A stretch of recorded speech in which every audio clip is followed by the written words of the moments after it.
Welcome to the GRADD Dialogue. Today my guest is Senator Joe Bowen. Senator Bowen represents Senate District 8, which covers Davies, Hancock, and McLean counties. Senator Bowen has been on the show before, but if you wanted to kind of talk about the session that is almost finished. We got the 59th day done. Tomorrow is the last day of the session, and a lot of things still has to be approved tomorrow. So we wanted to kind of go over different things. Now, Senator Bowen is the chairman of the State Local Government Committee. He's also serving on the Transportation Committee and Licensing and Occupation Committee, as well as one of the important positions he has is a service on the Public Pension Oversight Board.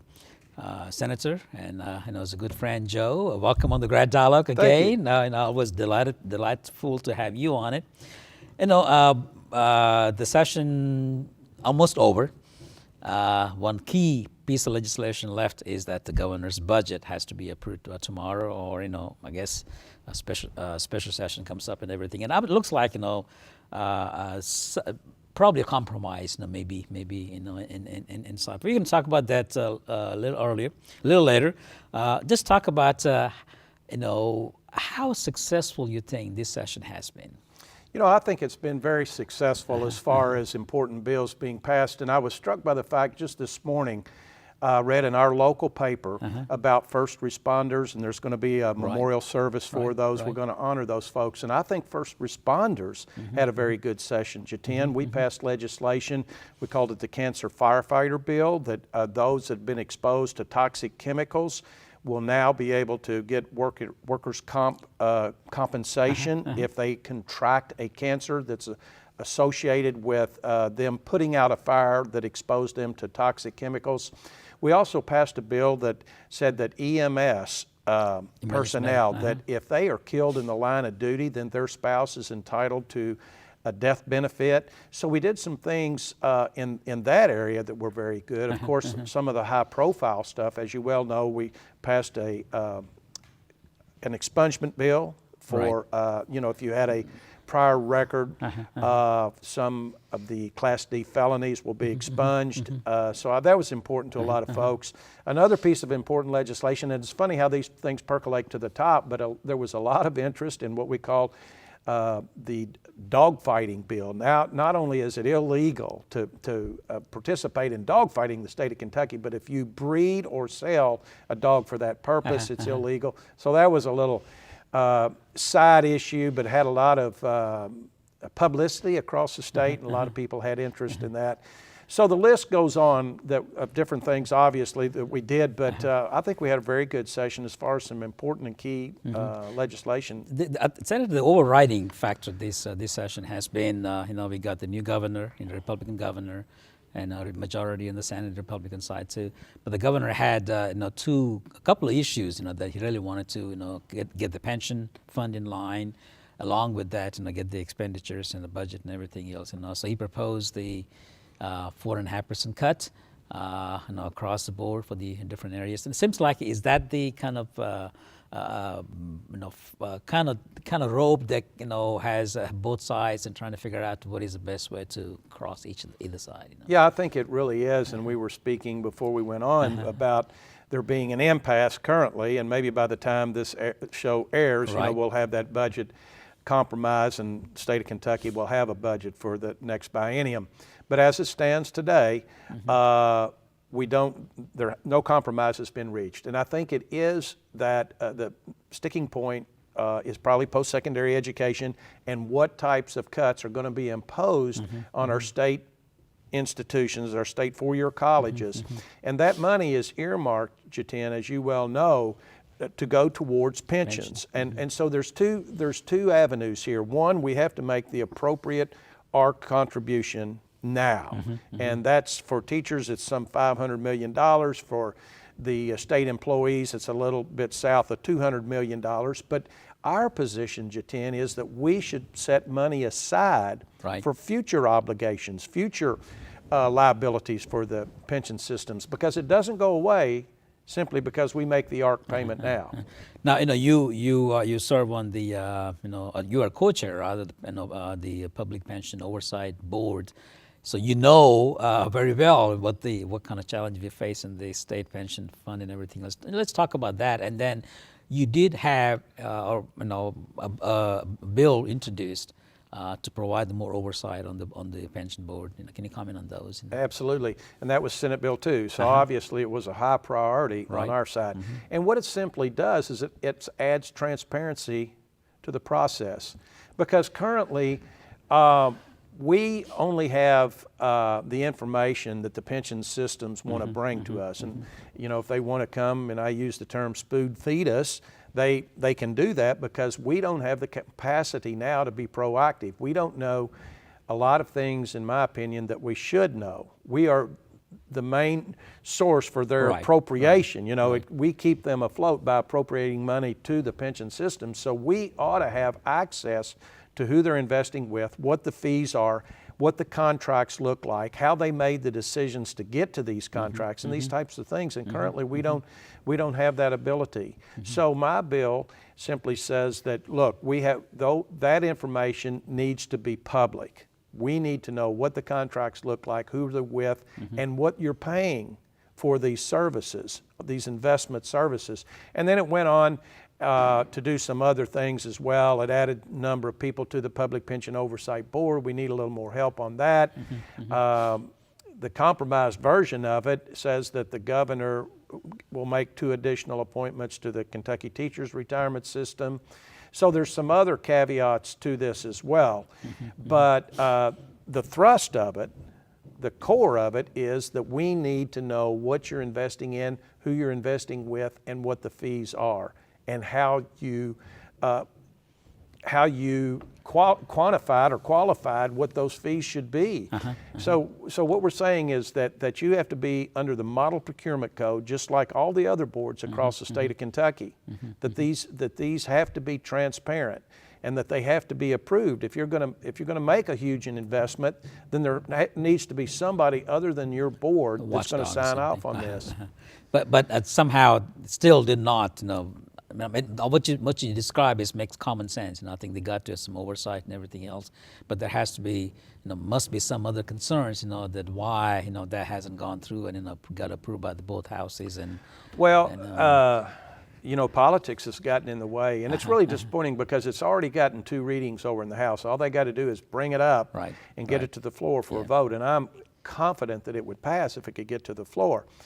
And I've even compromised my original bill down and gave it to one of the minority members in the House and said, here, you can file this as a floor amendment. This is a compromised version, something that we would get together on should it go to conference. This would be my compromised position. File it as a floor amendment, send it back to us, and we'll concur on it. So I've gone the extra mile, I feel like, to give them what they would want over there as far as a compromised position. But it's as of now, it's still sitting there. But there is a possibility tomorrow, that bill could be brought up to the floor, and it could be, and I'm hopeful that it will be. Let's talk about the budget issue. I know that you mentioned about the contention has been the cut in the university, the higher education, and everything else. Let's talk about compromise that could happen tomorrow, and also to the point, if it does not, what the audience want to know, probably what would happen. I think sometime, in the past, we have had a special sessions on the budget, in the Commonwealth, and people generally are not in favor of those things, and you are not as well, because the cost involved and everything else. So what would happen if it doesn't pass tomorrow? And then, and then the same issue is going to be brought up again in the special session? What are your thoughts? Well, first, you have to understand that we have to the 15th, okay? And so what's tomorrow, the 12th? So we have to the 15th, which would be Friday. We could not meet tomorrow and use the days between now and the 15th to negotiate this and get that compromise that we're looking for. So we have a little more room, a little more leeway than what people might think. And the reason why we were trying to get done on the 12th is that saved 3 legislative days. That would have saved the taxpayers 3 legislative days. That's why we had targeted the 12th, save the people across the Commonwealth money. But now, the better strategy would probably be to extend it out till Friday and use those days in between to strike this compromise that we need. One day is not going to be anything but printing it off. It takes a full 24 hours to print the budget, so you can strike one day. And that's the reason why we're not going to have a budget tomorrow, because they can't get it printed in this short a time. If they met this morning and said, okay, we've ironed out our differences, there wouldn't be enough time to print it, to have it on our desk before tomorrow, before we went in. Understand. So Yeah. tomorrow, it's not, we're not going to sine die tomorrow now. It's too late. So the it is still possible that by 15th, we could By have the a 15th, budget we and could everything have a else, budget, and I'm hopeful that we will. But let me say this, that, and I've said this before, a special session, nobody likes Right. to go into special session, especially the legislators, because they know that it doesn't strike favor with their constituents. But I would say that it is far less expensive to have a special session than it is to have a budget that's not fiscally responsible. Obviously, it costs $60,000 a day for a special session, but if we put a bad document out, if we put a bad budget out there, it's going to cost the taxpayers millions of dollars. So, this is a tough process, and it should be. People say, well, we send you to Frankfurt to get a budget out, and that's true, they do. But the process isn't perfect, because we really technically on the Senate side, Jiten, only had about 5 days to do our work on this $21 billion budget. So it's tilted in favor of those that get it first, and that's obviously the House. So but because of the complexity, this shouldn't be simple. There ought to be some measure of contention and debate and vetting out, because it's so important to the taxpayers of Kentucky. It seems like the main issue about this whole budget has been what kind of solution we could have in the short term, as far as the pension is concerned. And I think the education cut was one of them. I believe the free tuition and the community college is also one of the contention that both sides are trying to figure out. So. Even though the budget gets approved, Senator, very well, being on the oversight board, that I would imagine the governor and the leadership would have to bring the key leaders, public and private, back again sometime next year to talk about the pension itself, because you cannot solve the $30 billion for the shortfall in just a session or so. Right. Yeah, you're exactly right. We have to have a path going forward. Now, we're doing what's appropriate. I can tell you that there is going to be an appropriate appropriation to the pensions this biennium. Right.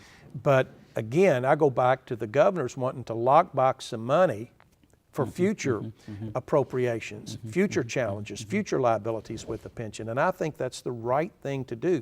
We can't take care of tomorrow until we take care of today. Right. And so we need to take those necessary steps now to keep the systems shored up in the future. We're the worst funded pension in the country right now. We've got to do something about this, and that's the corner that I've lived on up there. I mean, I have made a lot of noise, Jiten, and I think people in this community know that about pensions ever since I've been up there. I've realized the dynamics of all of that and how important it is, and I've been relentless on making the case that we have got to do something constructive towards our pension liability. Senator, thank you for being on the show. Wish you best of luck, tomorrow or by 15th or so, get the budget approved, and hopefully get the Senate Bill 2 passed as well. I do want to thank, on behalf of the 3 counties we serve, we are so honored to have you there. And, we know that, when Senator Joe Bowen believes in something, he's going to fight for those things. That's what we need these days anyway. Thank you. I think Owensboro's going to come out pretty well in different areas after we get a budget.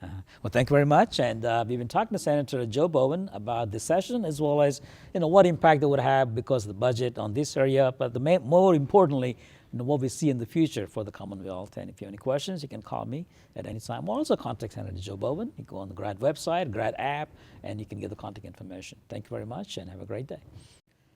Hello, and welcome to the GRADD Dialogue. Today, my guest is Representative Thompson. He serves the 14th District of the Kentucky House, and that does include, Davis County as part of the GRADD region. The session is going on. They finished 59th day. Tomorrow is 60th day, and I believe everything probably should be over by this coming Friday. So we're going to talk about that, and at the same time, talk about what we see the pluses and minuses of the session, how it's going to impact our 7 counties.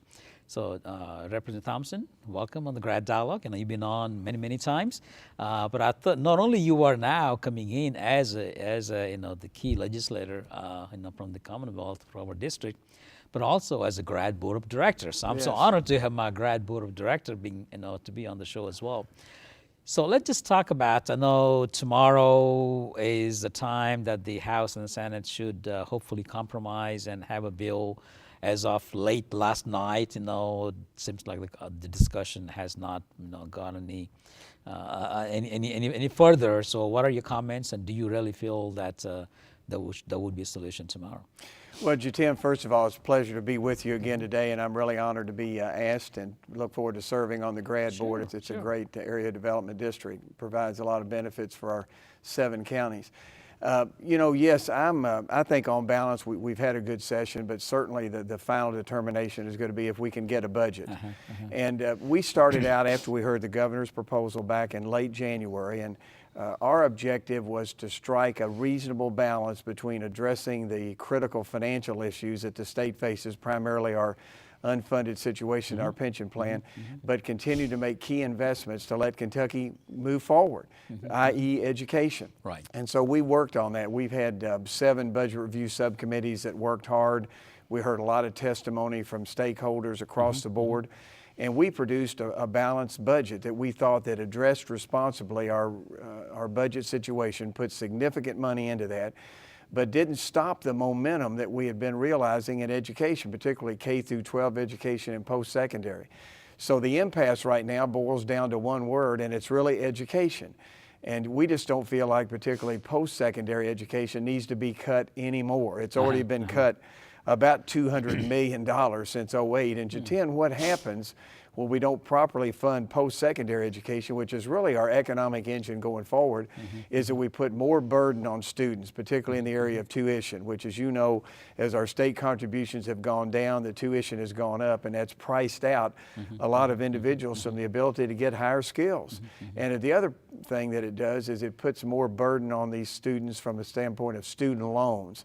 They have to go out and borrow more money to finance their tuition. So we think we've got a reasonable compromise in place on post-secondary education, as well as providing significant money, more really than the governor had originally forecasted and provided for, to go into our pension. So we're getting close. I hope here in the next day or two that we'll be able to reach a compromise and pass a budget to continue momentum for Kentucky.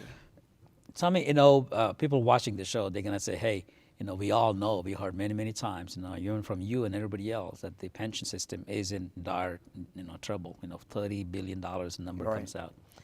Governor proposed the budget cuts, so maybe find some sort of, Band-Aid right now, but maybe start working towards a better solution. The House compromise, I know you guys, the House is proposing not to cut the higher education and everything else. What are your thoughts? You mentioned earlier that you have some proposal as well that would have some relief on the pension debt. So what the House is proposing in the compromise side.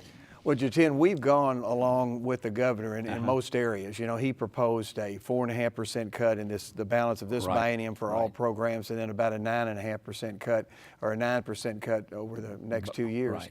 And we've agreed with most of that. But there's significant money that's still left that the governor isn't utilizing. He's not utilizing all the projected revenues that the consensus forecasting group has mentioned that we will have. He's putting some money that's coming out of the state employees insurance plan into a so-called lockbox for future use. And we just think that some of that money can be used now to make the investments to move Kentucky forward. But on our pension, we've got 2 primary responsibilities. We need to honor the promise that we made to our retirees to make sure that those retirement funds are there that they've earned and they paid into. But we need to put in place financial stability for the plan going forward. So over the long term, it'll be sustainable. And we've done that in our budget. I mean, we put significant money, over $1 billion in the Kentucky teachers retirement system, and we put in the money that's been the so-called ARC for the Kentucky employees retirement system, plus a bonus for that. And I think that that's adequate to start addressing that significant financial obligation we have for the state. But at the same time, we can't crowd out all the other investments that are important to move our state forward, particularly in education. Fortunately, the governor receded on his K through 12 cuts, which would have been draconian in areas, particularly those strands like Friskies, we call them, the Family Resource and Youth Service Centers, and professional development and safe school programs and Read to Achieve. Those things are so critical in the education delivery system. But in post-secondary, as I mentioned earlier, they've had significant cuts, and we proposed reducing, we will agree to some cuts like 2% for the next 2 years. And the governor still is not in agreements with that. And we've got, our community colleges are so important. I want to talk about that in a minute on our scholarship program. But I just think that we've offered some reasonable compromises to use proficiently and responsibly the resources that we have.